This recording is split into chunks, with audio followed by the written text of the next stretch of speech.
De volta com Justiça e Trabalho de hoje, eu estou conversando com o professor Marlos Bezerra, professor doutor do Departamento de Psicologia da Universidade Federal do Rio Grande do Norte, e estamos falando a respeito das relações interpessoais no meio ambiente de trabalho. Professor Marlos, se existe, quais os grandes vilões, ou se existem, quais os grandes vilões que podem prejudicar o relacionamento entre os membros de uma equipe, né? Por exemplo, o mau humor, ele faz com que as pessoas, digamos, as pessoas mal-humoradas criem uma espécie de escudo, de barreira e fiquem isoladas demais. Isso impede que seus colegas de trabalho se aproximem para pedir algum tipo de ajuda, ou até mesmo bater um papo, conversar sobre as diferentes fases do trabalho, o processo do trabalho, enfim. Quais são os grandes vilões que podem perturbar o meio ambiente de trabalho, né? Olha só, você toca em um ponto, eu vou tentar acrescentar mais um, né? A gente está falando do mau humor e tem também a questão da ansiedade, vamos dizer, do estresse dentro do trabalho. Pois não. Né? O mau humor ele é algo interessante, porque no final das contas, o que é que a gente tem? A pessoa acaba criando uma visão negativa sobre o espaço laboral, né? E aquilo... Ou sobre o trabalho que está sendo feito. Exato, sobre o trabalho que está sendo feito na sua unidade. E isso acaba gerando, né, um sentimento de muita amargura. E essa amargura também é algo transmissível, né? E as pessoas ficam também, sentem que o ambiente às vezes fica um pouco pesado, lá vem aquela pessoa, lá vem fulano arrastando correntes, né, como a gente às vezes gosta de dizer. Muito bem. E isso é algo para a gente tentar também perceber, que é exatamente a questão de sentido que a gente estava falando no bloco anterior. Então, qual é o sentido desse trabalho, qual é o sentido dessa atividade, qual é o sentido dessa função? Se eu começo a descobrir que existe um sentido e que é importante aquilo que eu estou realizando e que existe uma contribuição que o meu grupo está dando com aquela atividade, vai ficando mais fácil, né? Tanto para trabalhar, como às vezes até para o enfrentamento das doenças, né? Algumas pesquisas na área da saúde mostram uma coisa muito interessante. Quando o sujeito ele tem uma perspectiva mais otimista em relação ao quadro que ele está enfrentando, digamos, um câncer, por exemplo, que é uma doença extremamente difícil da gente lidar, né? Mas quando ele tem uma perspectiva mais otimista, o enfrentamento daquela situação vai acontecer de uma forma melhor. Então, quando a gente tem um olhar sobre o trabalho mais positivado, dizer que o olhar positivado também não é a gente colocar aquele óculos assim, cor-de-rosa, e assim, não, aqui tudo é lindo, tudo é maravilhoso, tudo é bonito.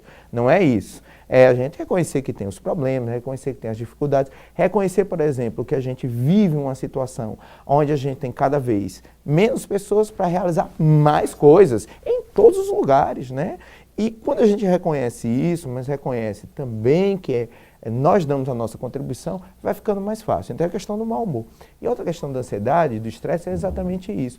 As metas vão ficando cada vez mais complexas e a sensação do sujeito no trabalho é que ele não consegue dar conta, né? Diz assim, poxa vida, eu estou me sentindo incapaz, eu estou me sentindo sem condições, eu estou sentindo que eu estou ficando para trás. Não, não é que ele está ficando para trás. É porque cada vez mais as metas vão se tornando mais exigentes e mais complexas. E realmente assim, e cada vez menos a gente tem uma equipe que possa dar conta daquilo que antigamente se dava conta de X com 6 pessoas, agora é 4X com as mesmas 6 pessoas. E aí isso causa muita ansiedade e muita angústia. Então, é perceber o que é possível de ser feito, como é que a gente pode aprimorar os processos do trabalho, mas sem perder de vista a qualidade das relações humanas. Professor, aí se falou que esses dois vilões, ansiedade e mau humor, podem, digamos, de certa forma, criar, né, um ambiente de trabalho, de certa forma, digamos, vou utilizar essa palavra, perturbado. Agora, nós podemos falar de dois aspectos que podem contribuir para um bom relacionamento, que é a união e a cooperação. Né? A adoção desses dois aspectos, desses aspectos de conduta, está relacionado talvez ao estilo de gestão que se aplica e às suas ações? Perfeito, o estilo de gestão colabora bastante, é muito interessante a tua observação, que o estilo de gestão colabora bastante, né? Quando o gestor ele tenta implementar, incentivar nos seus colaboradores uma postura colaborativa, isso acaba tornando mais leve os percalços do dia a dia. Novamente a gente entender, dentro da lógica que você mesmo está ressaltando para nós, que estamos todos dentro do mesmo barco. Quando isso vai ficando mais claro com o passar do tempo, que estamos todos no mesmo barco, a gente vai aprender a um remar mais, vamos dizer, com a esquerda, o outro rema com a direita, depois um pode ficar um pouquinho quieto, o outro rema um pouco mais para os dois. A gente vai entender que no conjunto a gente tem como criar estratégias para tornar a vida mais colaborativa. Isso é em todos os níveis. Então, os grandes consultores hoje, eles têm chamado a atenção para o poder do trabalho colaborativo. O quanto que nós vamos criando mecanismos para que todos possam dar sua parcela de contribuição para ajudar o bem-estar da coletividade. E se a gente conseguisse entender isso, né, na gestão pública principalmente, nós teríamos um ambiente de trabalho mais saudável. Com essas suas afirmações, lógico, tudo isso tem, digamos, isso reflete no relacionamento entre gestor e colaborador e, consequentemente, o que você falou anteriormente, no atingimento das metas e objetivos da organização, né? Perfeito, porque quando eu disse no bloco anterior que nós estamos vivendo uma sociedade de informação, aonde as metas, os processos se tornam eletrônicos, aonde o nível de exigência vai se tornando muito mais complexo, aonde existe uma cobrança por celeridade, por velocidade nos processos e nos resultados, isso vai deixando o trabalhador cada vez mais inquieto e ansioso no tocante às funções que ele desempenha. Então, para isso, é importante que nós possamos cuidar do grupamento humano da melhor maneira possível. Então, esse espaço, né, já que a gente não está podendo aumentar o salário, ou porque não está podendo ter um novo plano de carreira, etc. e tal, mas assim, esse espaço, ele é um espaço salutar, é um espaço saudável, é um espaço onde as pessoas se sentem bem trabalhando. Então, essa é uma questão que, vez por outra, precisa estar sempre voltando à baila, né? Por que tanta gente adoece aqui nesse lugar?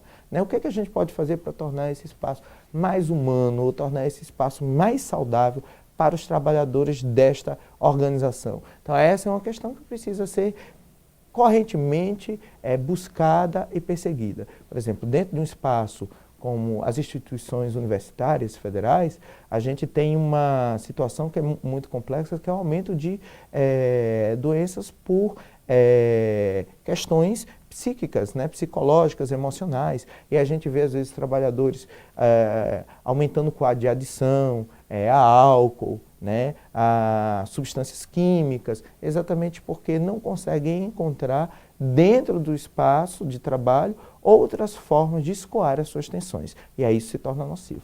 Professor, você que não tem uma receita, que não tem, digamos, nenhum guia, não tem digamos, não é uma receita de bolo que se possa fazer assim na prática, né? Mas qual seria o ambiente ideal, o ambiente de trabalho, ou o que se fazer para se obter um ambiente mais tranquilo do ponto de vista da relação entre as pessoas, né? Acho que o ambiente mais tranquilo, a gente pode falar algumas coisas assim básicas, né? Não tem uma receita como você mesmo coloca, mas, por exemplo, é um ambiente onde o gestor possa perceber que os cargos, né, e as chefias são sempre transitórias, né? Acho que esse ponto é importante. Um outro ponto é um espaço onde as pessoas possam construir mecanismos de poder expor as suas ideias de forma a não se sentirem perseguidas, de forma a não se sentirem, vamos dizer, prejudicadas pelo modo de expor as suas opiniões e percepções. É um espaço onde haja sempre uma preocupação com o bem-estar do coletivo e é onde a ideia de colaboração, onde a ideia de solidariedade seja maior do que a ideia de produção individual. Às vezes, quando você tem um time onde todos jogam para que um se sobressaia, né, esse time, geralmente, ele é muito frágil, né, porque ele sempre está jogando em função, né, da capacidade, da possibilidade desse um. A ideia do grupo, né? E é a ideia do grupo, a ideia da equipe onde surge. Onde todos jogam em função daquela coletividade, ela se torna uma coletividade mais resiliente, mais fortalecida e aonde as pessoas cuidam melhor do elemento individual dentro dessa coletividade. Muito bem, professor Marlos Bezerra, psicólogo, professor da Universidade Federal do Rio Grande do Norte, nós agradecendo aqui a sua presença. Obrigado também. Gentilmente atendeu o nosso convite e o deixamos, né, com nossos telespectadores para suas considerações. Bom, primeiro agradecer o convite mais uma vez e dizer que nós possamos buscar dentro da nossa atividade profissional um sentido para que essa atividade, qualquer que seja ela, qualquer que seja o trabalho, qualquer que seja a função, possa ser entendida como digna, possa ser entendida como importante para o conjunto da sociedade. Qualquer que seja a nossa atividade, que nós possamos buscar dentro de nós o sentimento de que nós fazemos a diferença no lugar onde nós nos colocamos, na função onde estamos, no papel que nós desempenhamos. Ok, muito obrigado.